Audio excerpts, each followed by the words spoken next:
আজ বানাবো green tea. তার জন্য কেমন কোয়ালিটির পাতা দরকার সে সবই দেখাবো আজ এই ভিডিওর মাধ্যমে। তার জন্য নিয়ে নিতে হবে 22 এর যে চা পাতা গাছগুলো হয় সেই পাতার চা পাতা গাছের 2.5 কুড়ির পাতা, এবং সেগুলোকে একটা একটা করে তুলে নিতে হবে। ঠিক আমি যেভাবে দেখিয়ে দিচ্ছি এভাবেই আপনারা তুলে নেবেন। তারপরে একটা নতুন হাঁড়িতে জলটা 100 ডিগ্রি সেলসিয়াসে ফুটিয়ে নেটের মধ্যে চা পাতাটাকে বেঁধে ওখানে কিছুটা সময় রেখে যখন চা পাতার কালারটা একটু চেঞ্জ হয়ে আসবে তখন ঝরিয়ে নেব। ঝরিয়ে নেওয়ার পরে পাতাটা একটা একটা করে ছড়িয়ে দেব, কোনো রোদ্রুতে নয়, এমনি ছায়া জায়গাতেই, যাতে জলটা কিছুটা শুকিয়ে আসার পরে তখন এরকম রোলের আকারে সেটাকে মুড়িয়ে মুড়িয়ে একটু মলে নিতে হবে।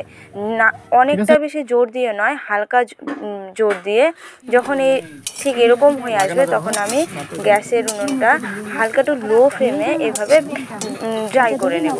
এটা আপনারা অনেক জায়গায় দেখবেন যে ড্রায়ারের সাহায্যে ড্রাই করে নেয়, কিন্তু এটা আমি ঘরে বানিয়েছি, তাই হচ্ছে গ্যাসের উনুনে কিছুটা এরম করে ভেজে নেব।